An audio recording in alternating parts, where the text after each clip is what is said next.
RPL. RPL, au cœur de la Lorraine, 89.2. 89.2. Nous allons parler festival, nous allons plus spécialement parler du festival Espace qui se tient du 22 au 24 mai. Notez-le de suite dans vos agendas et nous avons la chance d'être en compagnie de mademoiselle Nadège Coste qui est metteur en scène de la compagnie des Quatre Coins mais aussi organisatrice de l'événement. Bonjour. Oui, bonjour. Alors c'est la deuxième édition du Festival Espace qui nous proposera une nouvelle fois d'allier les écritures théâtrales actuelles et la création en partage en conviant à la fois artistes en herbe et auteurs sur le plateau du théâtre du Solcy. C'est donc la compagnie des Quatre Coins, l'Espace Bernard-Marie Coltès et le théâtre du Solcy ainsi que les éditions Espace 34 qui proposent à tous de participer à cet événement. Avant de découvrir la programmation, pouvez-vous nous parler de la compagnie des Quatre Coins ? Eh bien, écoutez, la compagnie des Quatre Coins est une compagnie professionnelle. Elle a été créée en 2004 à Metz. Et c'est vrai que depuis sa création, on travaille principalement sur les écritures actuelles théâtrales et notamment sur des auteurs vivants en langue française, puisqu'on s'attache à la question de la langue d'une part poétiquement, c'est-à-dire comment aujourd'hui on peut manier la langue et comment on peut créer une écriture originale à travers un thème, et aussi des questions plus sociales, puisque le festival cette année a pour thème la notion de révolte, ou plus exactement cette question de comment on se situe, qu'on ait 7 ans, 8 ans, ou qu'on soit collégien ou lycéen, ou voire étudiant, comment de stopper cette machine qui nous presse, qui nous compresse à chaque fois. Voilà un petit peu ces thèmes-là. Et pour cela, je collabore donc d'une part avec l'Espace Bernard-Marie Coltès et notamment son directeur Alain Bion, avec qui on a imaginé ce temps fort. Et puis une maison d'édition qui est dirigée par Sabine Chevalier, donc les éditions Espace 34, qui publie en majorité donc des textes actuels avec des auteurs. Et cette collaboration est importante pour nous, de permettre à tous et toutes de découvrir les écritures, puis de découvrir aussi les propositions que font tous ces jeunes gens, puisque nous on les accompagne. Toute l'équipe artistique, on est autour de ces collégiens, lycéens, comme je le disais, ou écoliers, voire étudiants. On les accompagne dans la machinerie de ce que c'est que la création. Voilà, le démarrage. La compagnie des Quatre Coins peaufine depuis 2 ans déjà son label Espace qui se confirme autour de plusieurs objectifs. Quels sont ces objectifs ?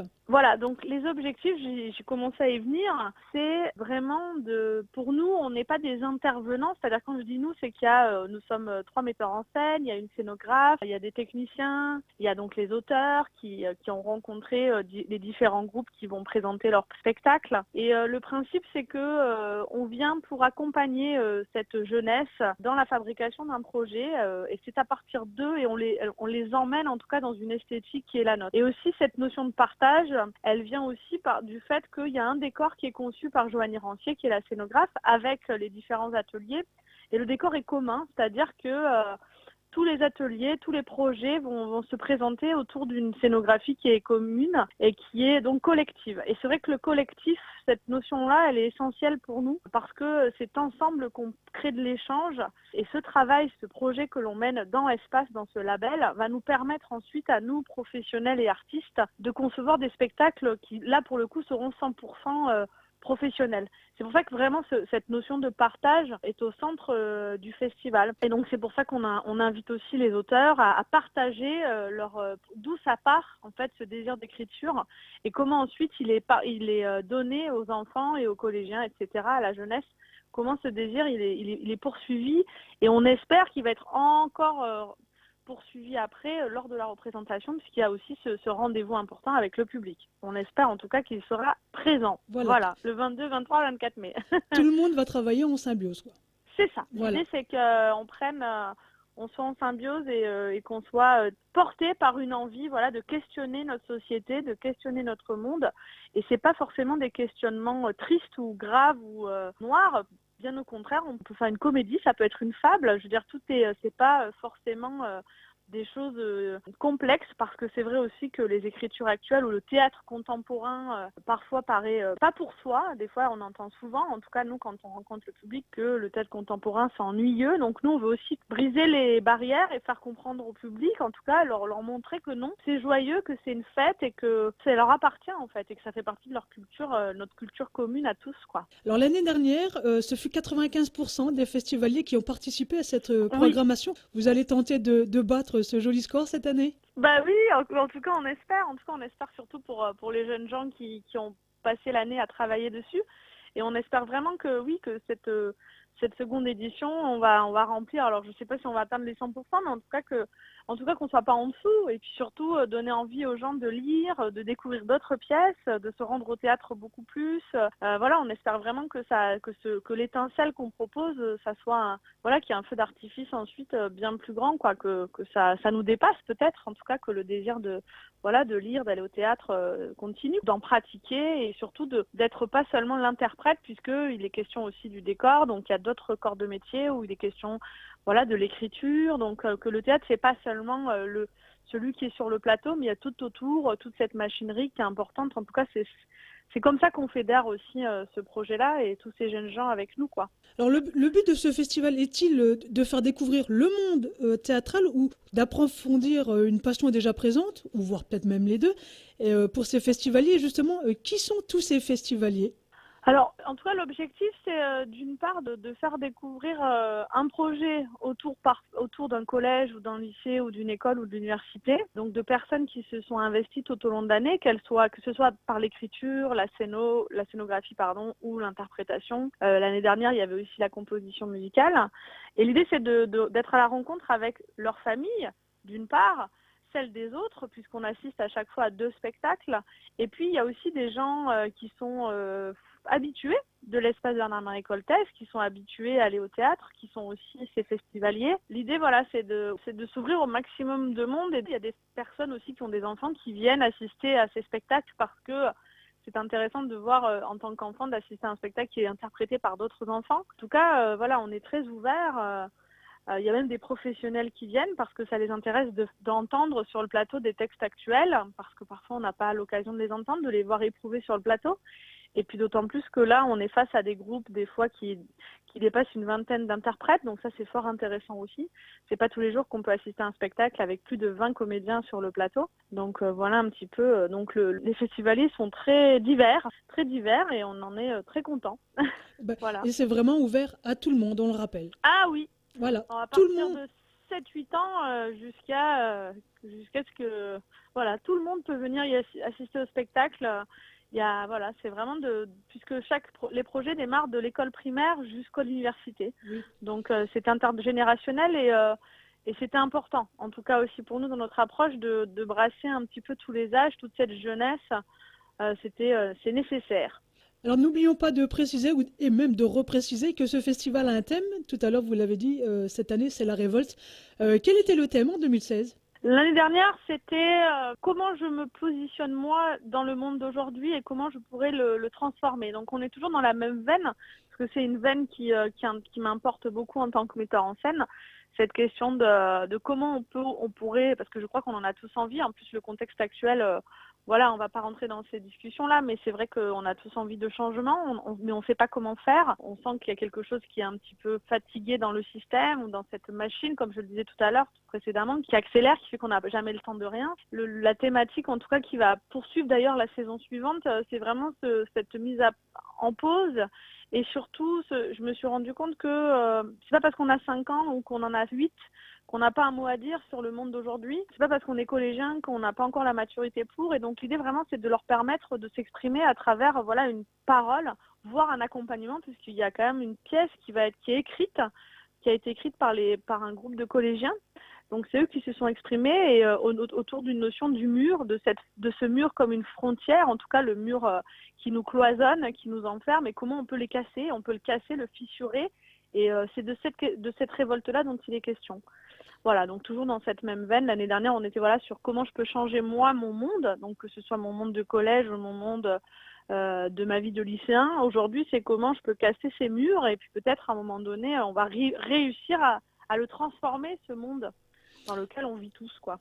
Alors, je voulais préciser, c'est vrai que les plus petits ont plus de facilité à parler que nous, les adultes. C'est vrai. C'est beaucoup plus simple pour eux, oui. Oui, et puis surtout, moi, je me rends compte en les côtoyant que finalement, on est toujours petit, puis après, on passe à grand. C'est-à-dire qu'on n'arrête pas de faire ce cercle. C'est-à-dire que quand on attaque un travail, on est tout petit, puis après, l'expérience, on devient plus grand. Puis toute notre vie, quand on devient maman, pareil, voilà, on passe des étapes. En fait, toute notre vie, ce n'est que cette chose-là, de passer d'un cap à l'autre.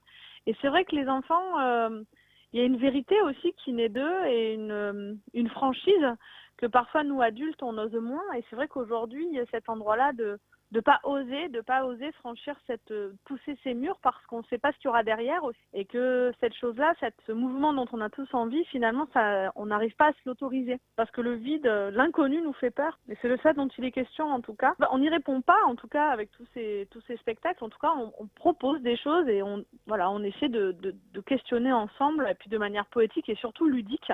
Parce que l'idée, c'est pas non plus de réfléchir pendant toutes les représentations, mais au contraire, d'à travers la poésie et la langue des auteurs et leur présence, de rêver des choses. Et pourquoi pas, après, ça germera en chacun de nous. Et puis au quotidien, on va peut-être bouger un petit peu les lignes.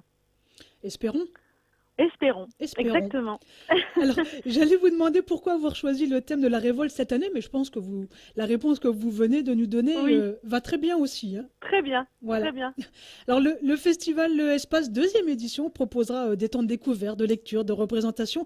Et il y aura énormément d'invités. Qui seront-ils ? Alors, en tout cas, cette année, on s'est orienté sur des auteurs. Donc, il y aura Michel Simoneau, Sylvain Levé, Caroline Stella et Fabien Arca qui seront présents. Donc, ce sont des auteurs avec qui je travaille depuis quelques années et certains que j'ai invités parce que j'aimais beaucoup ce qu'ils écrivaient. Donc, il y aura les auteurs. Il y aura également, évidemment, la partenaire du festival, c'est-à-dire Sabine Chevalier, l'éditrice, parce que c'était important quand on dit spectacle de théâtre autour de l'écriture, en tout cas, c'était important de partir du démarrage. Donc, il y a quelqu'un qui a le désir d'écrire, donc qui imagine une histoire, un conte, et qui après, donc, et puis il y a une autre personne qui, elle, permet la publication du livre. Et puis après, il y a l'équipe qui est la nôtre avec tous ces ateliers qui fabriquent le spectacle. Donc ces invités-là, et il y aura des rencontres. Donc la première aura lieu en amont du festival le 20 mai à la Cour des Grands à 11h30 où il y aura un apéro lecture pour présenter un petit peu toutes les œuvres. Et puis ensuite, chaque jour à 13h à la bibliothèque universitaire, vous pourrez assister à une rencontre avec des auteurs. Donc le 22 mai, ça sera avec Caroline Stella et Fabien Arca, le 23 mai avec Sylvain Levé et le 24 mai avec Michel Simoneau. Et puis il y aura aussi une rencontre à la médiathèque de Metz, Paul Verlaine, si je ne me trompe pas. Encore une fois avec une rencontre de Michel Simoneau. Et puis les invités seront évidemment tous les enfants et puis les scénographes. Il y a des enfants qui sont attachés à la scénographie cette année, comme je le disais tout à l'heure. Les enfants écrivains, ceux qui ont écrit la pièce accompagnés de Fabien Arca. Et puis il y a des petites surprises, on va pas peut-être tout dévoiler tout de suite pour laisser le plaisir à nos festivaliers. Voilà, on va garder ça encore pour nous. Oui, c'est ça, c'est petit secret. Alors, il y aura donc, je me répète, de la lecture, des représentations, mais quand on dit théâtre, forcément, on pense au décor. Et cette année, ce sera une construction commune en lien avec tous les ateliers de pratique. Tout le monde met la main à la pâte, en fait, même jusqu'au décor. C'est ça. Donc, la preuve que le festival appartient à tous. Ah oui, encore une fois. Oui, c'est ça. La construction sera initiée par la scénographe Joanie Rancier. Elle vous accompagne depuis 2010. Quel est son rôle exact lors de ce festival ? Elle est enseignante, elle est guide ? Alors en tout cas, nous on aime bien la terminologie d'accompagnant. L'idée c'est que chaque artiste, donc que ce soit les comédiens, la scénographe, on vient partager notre savoir-faire. Et forcément, quand on se confronte à la jeunesse, à des enfants ou des collégiens, etc., je ne vais pas me répéter à chaque fois, mais forcément, on apprend aussi d'eux. Et c'est ça qui est génial, c'est que ça nous nourrit, nous, et eux aussi. Et en fait, le principe, c'est que Joanie travaille avec moi depuis donc 2010 et a l'habitude de collaborer sur les écritures théâtrales. Et puis, je lui ai proposé un projet fou, c'est qu'il fallait qu'elle imagine une scéno qui puisse loger 8 spectacles, qui ont forcément un thème commun, mais qui racontent des histoires très différentes. On a une jeune poussière qui vit avec son papa dans un moulin et qui rêve d'une chose, c'est d'explorer le monde. On a un Louis qui, pour se révolter, ne parle plus et donc tous ses camarades ne comprennent pas pourquoi lui ne veut plus rien dire. Et c'est grâce à ce silence qu'il va se faire entendre, paradoxalement. Voilà, donc on a aussi l'histoire d'un tragique autour des Bouna et de Mouhitine qui ont malheureusement péri en 2005 en région parisienne dans un transformateur EDF. Je ne sais pas si vous en avez entendu parler. Oui, je m'en souviens, oui. Voilà, et puis on a aussi cet homme qui va tenter de se libérer de cette société. Donc là, je suis montée dans les thèmes pour les plus adultes, dans quelque chose une pièce qui s'appelle Crash de Philippe Malone, autour de la question de cette possibilité de liberté, de révolte à travers un saut dans le vide d'un immeuble immense comme à La Défense. On pourrait en rencontrer à La Défense à Paris. Et puis on a aussi une pièce donc voilà, donc Joanie, la scénographe, avec tous ses enfants, ils ont dû trouver qu'est-ce qui était la particularité de chaque pièce et comment on pouvait à partir de ça fabriquer une sorte de scénographie puzzle, c'est-à-dire qu'elle sera pas identique à chaque fois, mais il y a des éléments. Donc là, pareil, je vais garder un petit peu de mystère. Tout à l'heure, je parlais de murs à fissurer et c'est vrai que cette notion de mur, je crois qu'elle traverse toutes les pièces. Donc voilà, de quel mur il s'agit, de quel sera le mur sur le plateau. Mais en tout cas, elle a dû concevoir ce mur ou d'autres choses. Hein. Donc je vais garder un peu de mystère pour que toutes les surprises soient pas toutes révélées maintenant autour de cette scéno commune. Et donc les élèves ont dû réfléchir. Il y a tout un travail sur l'écriture sur le plateau, sur scène. Il y a tout un travail de lexique. Il y a une pièce de Catherine Verlaguet également. Qui raconte un groupe de jeunes enfants qui vont recueillir des signes. Et puis, il y a une pièce qui s'appelle Sans culotte et sans papier, où là, c'est la vie de l'école et comment l'école est finalement un petit modèle de notre société grandeur adulte, si je puis dire. Est-ce qu'on a le droit de parler de l'exposition ? Là, oui, on peut en parler. On a le droit, oui. Oui, oui, donc en fait, on avait envie il y a une exposition puisque plus particulièrement, Joanie s'est un petit peu installée à l'école Pilâtre de Rosiers à la Grange-aux-Bois, où elle a pu rencontrer la classe de CM1, CM2, une classe de CM où ils se sont initiés vraiment au métier de scénographe ou à cette activité-là, en lien avec la pièce Sans culotte et sans papier. Et donc, il y a une exposition de maquettes, de décors que chaque enfant a imaginé, ainsi que d'un objet qui pourrait être dans la scénographie, donc que chaque enfant aussi également a réalisé. Et donc, c'était important aussi de rappeler à nos jeunes participants et puis aux festivaliers que le théâtre, ce n'est pas seulement, encore une fois, l'interprétation, mais qu'il y a plein d'autres choses, plein de métiers possibles qui sont importantes et nécessaires parce que si on n'a pas un technicien ou un scénographe ou quelqu'un qui nous fait un magnifique programme comme je suis très fière du nôtre, eh bien tout cela n'existerait pas. Ça doit demander énormément de travail. Oui, mais c'est passionnant. Oui, quand on aime, on ne compte pas, il paraît. Oui, non, mais c'est vrai que ça nous... Mais je crois que c'est important de révéler aussi le public de demain et de donner l'envie de la curiosité, l'envie de se déplacer soi-même, de ne pas rester immobile dans une pensée.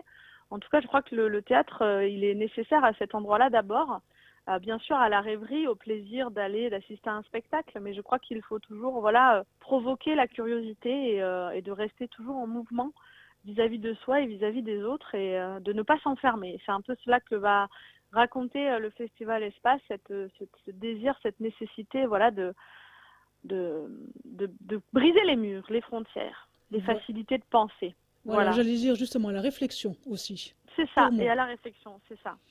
Alors en bref, c'est où, c'est quand? Faut-il réserver? Oui, donc en bref, ça se passera à Metz, à l'espace Bernard-Marie Keltès, Théâtre du Solcy, sur l'île du Solcy de l'Université de Lorraine, principalement, et puis aussi également à la librairie La Cour des Grands et à la bibliothèque universitaire de Metz, donc qui est sur le même campus universitaire, et puis à la médiathèque Paul Verlaine de Metz.